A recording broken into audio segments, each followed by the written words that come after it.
You're listening to Business Success in a Virtual World podcast. If you are a leader navigating these new immersive technologies, this is your definitive resource to understand the innovative power of XR, VR, and AR. I'm Tim Beharon, Chairman of Creative Strategies, and I'm joined by Barton Goldenberg, President of ISM Guide.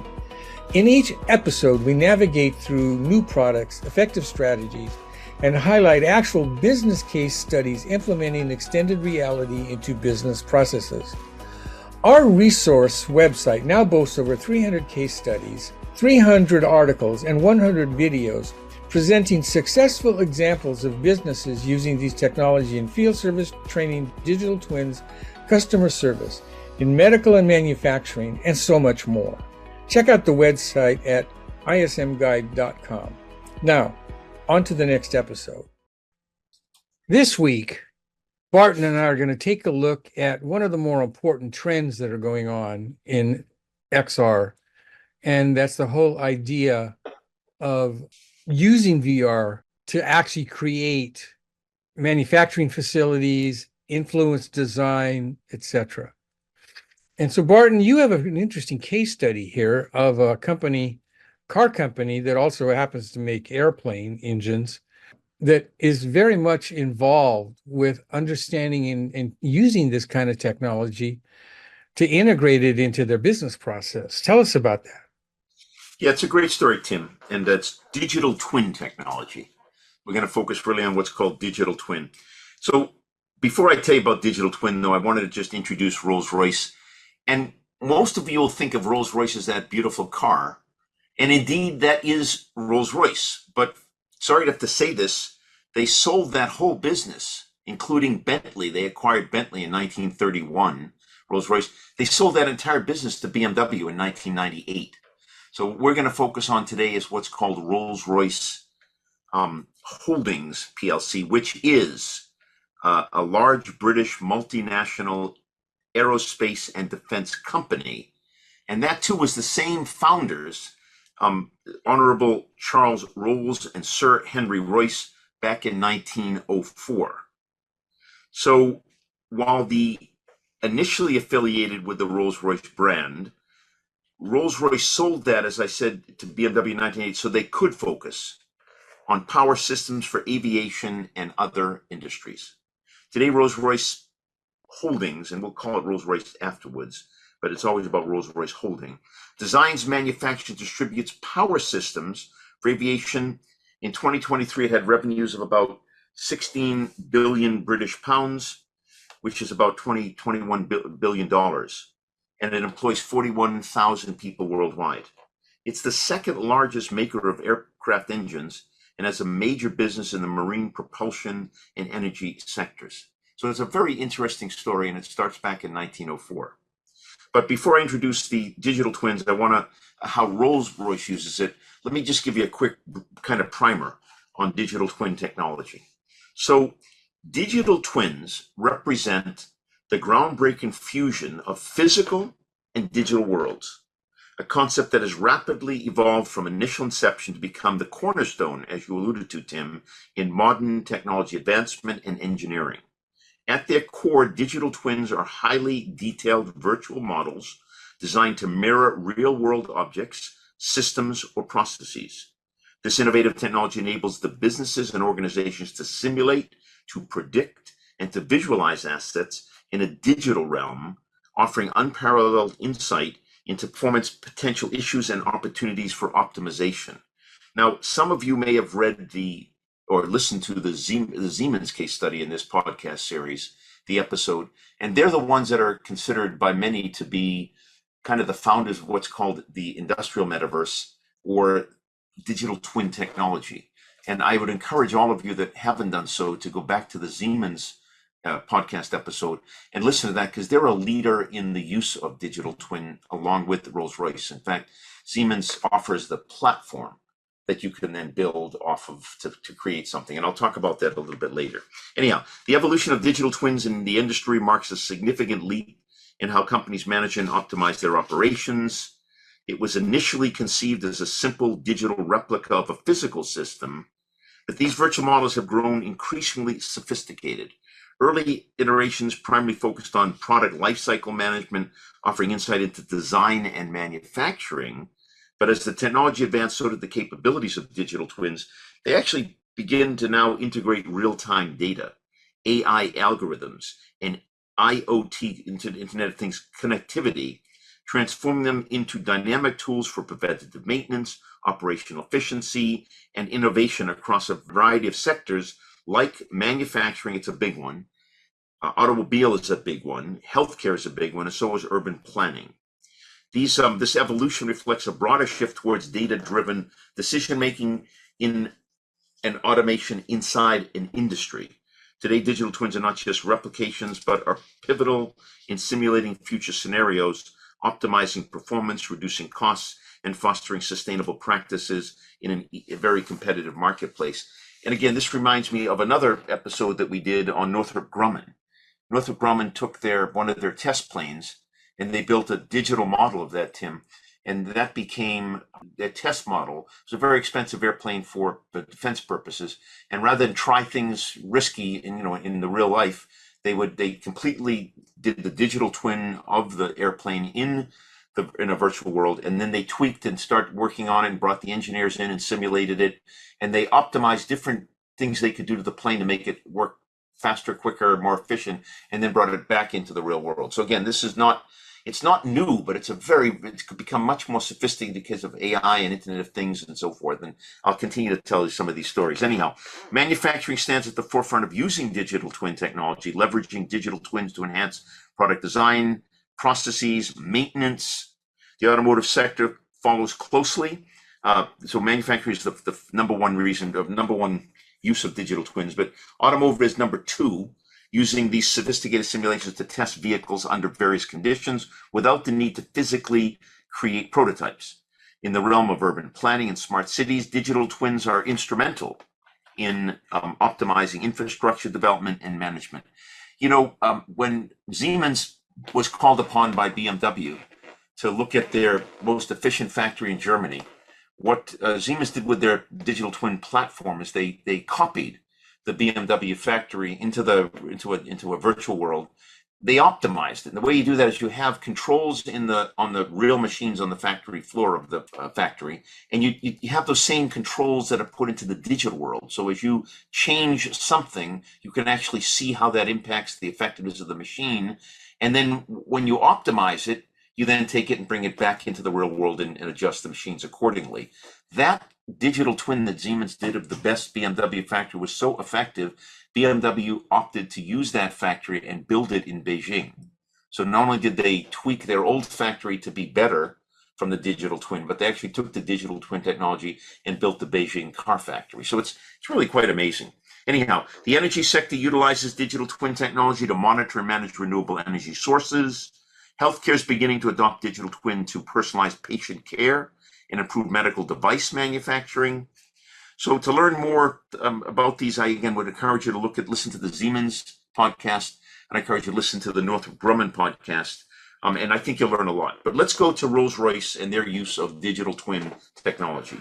So a name that is synonymous with luxury automobiles and pioneering aerospace engines, at least initially until 1998, it has long stood at the forefront of innovation within engineering and technology.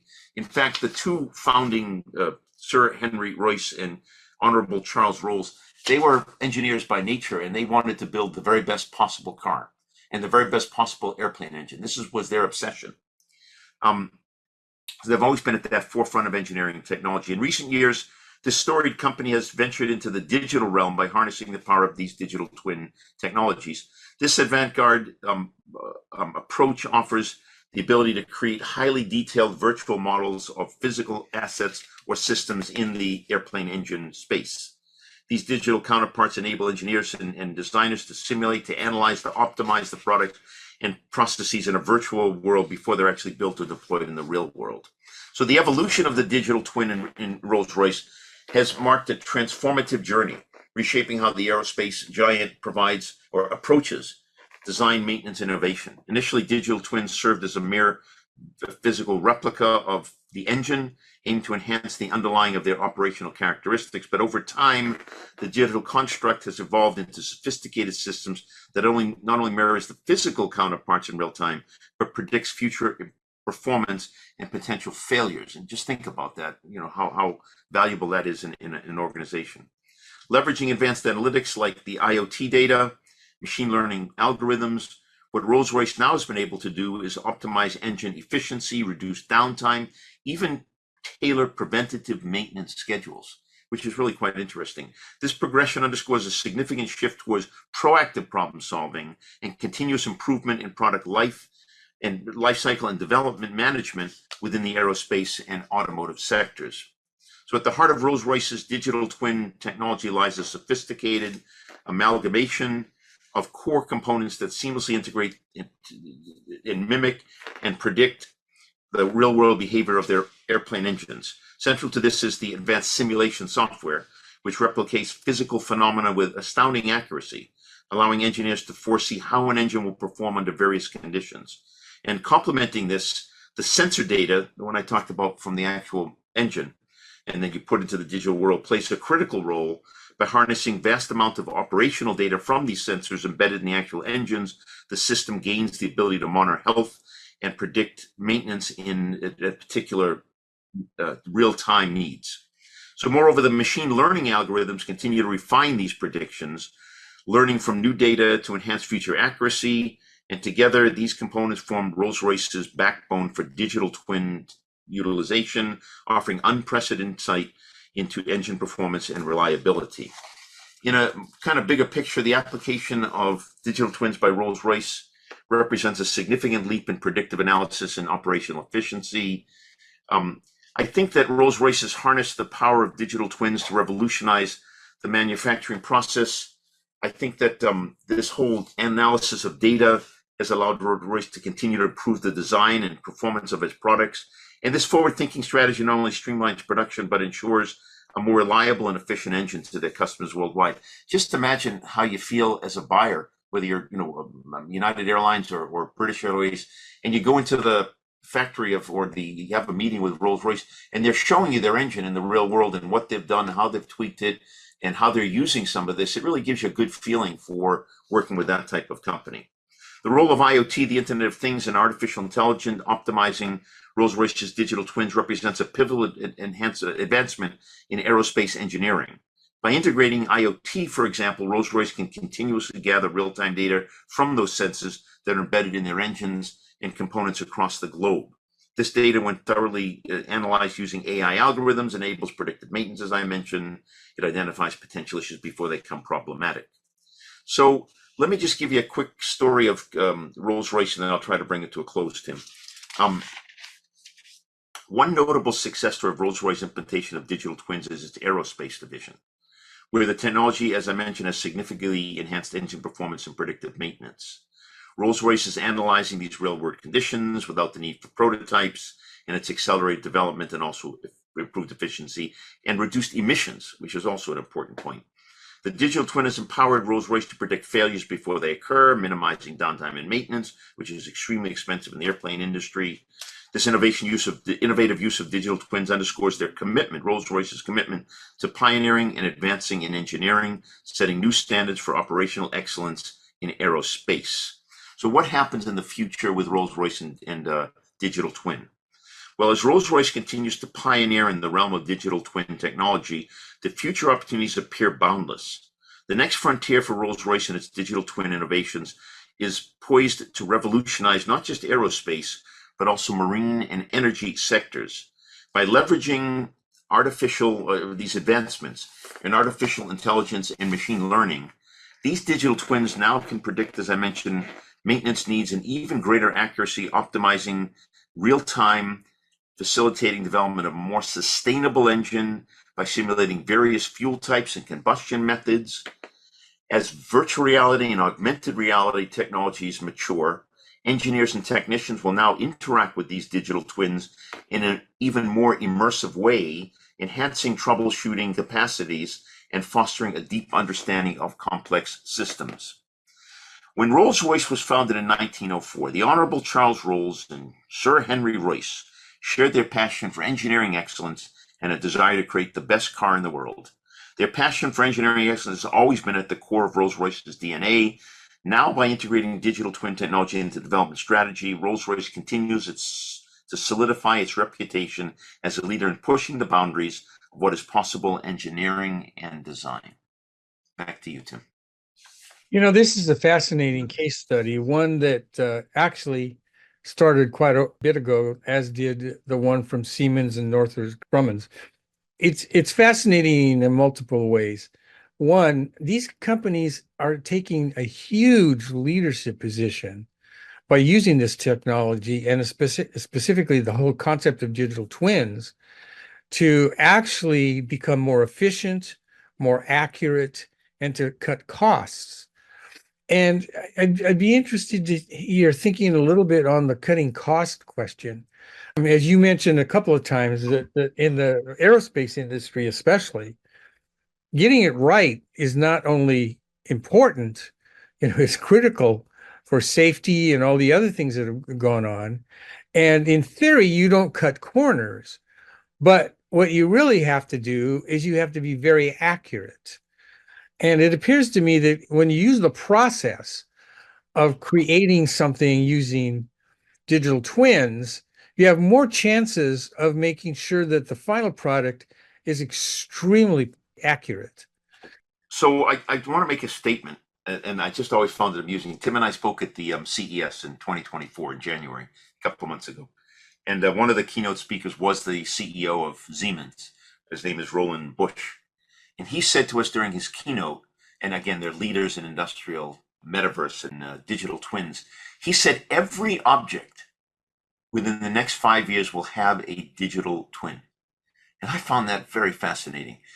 For those that aren't totally familiar with this concept of digital twin, if you've ever played Pokemon Go, those are digital twins. The little guys bouncing around, but all that other stuff in there are digital twins. So, we can bring it down to earth, and we can bring it into a very sophisticated factory. On the accuracy side, it was really the Northrop Grumman plane case study that I remember very well.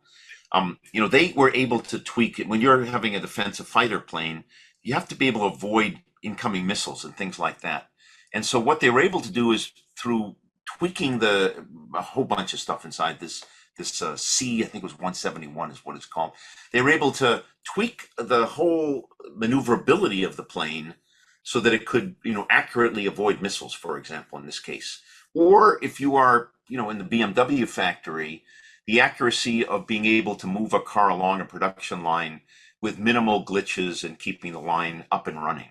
I mean, all this stuff about being accurate, particularly on manufacturing floor, the ability to tweak the machinery on the floor to drive the most efficient manufacturing process. That's another example of accuracy. And the beauty of this is as I said, you copy the digital twin into a virtual world, you tweak it, and I want to make sure I'm clear on this. The virtual world model it looks exactly like the world of like the car manufacturing. You can get it down to a mixer that might mix the color of paint in a BMW car, and you can get it down to the screws to replace the screening of the mixer. I mean, it's that level of detail, and that's why when the engineers come in, particularly within an immersive environment, they can get the accuracy up to levels that aren't even thought of. I'd be actually curious to see how Apple Vision Pro is going to even improve that. But that's the accuracy side.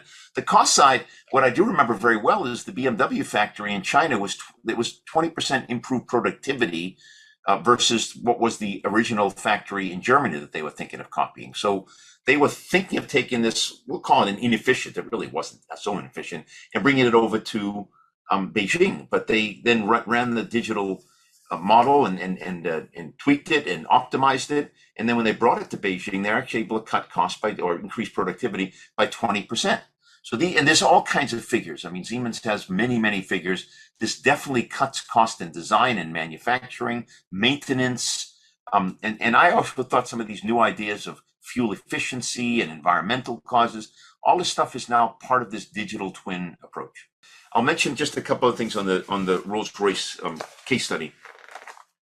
This is part of their DNA. And so this is a company that not only excels in engineering and design, but they were looking at all times for new tools to drive them to, better efficiency in engineering. So the digital twin technology that Rolls-Royce uses is not a side kick. It's the core way they develop today's technology. And we've all seen airplane engines. They're huge, and there's lots and lots of parts inside. And what they do in the digital twin technology is they pull them apart into smaller pieces, so each engineer can look at the 3D models, whether it's with their Apple Vision Pro or other type of technologies. But it's really an incredibly advanced way of looking at how to manufacture, and Rolls-Royce is completely committed to it. When these particular companies take this leadership role, they're also showing to the rest of the industry how it should be done. And I think that's an important thing, because when the Siemens keynote at CES, that was a revolutionary keynote for most of the people in that particular audience. And plus that particular keynote was, taped and shared worldwide.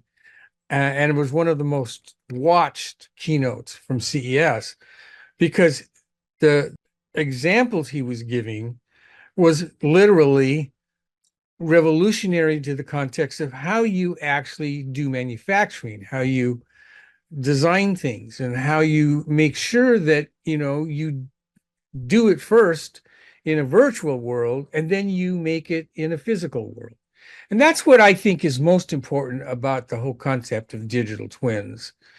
The idea that everything will have a digital twin in 5 years is also fascinating. I wonder if they're going to have a digital twin of you and I.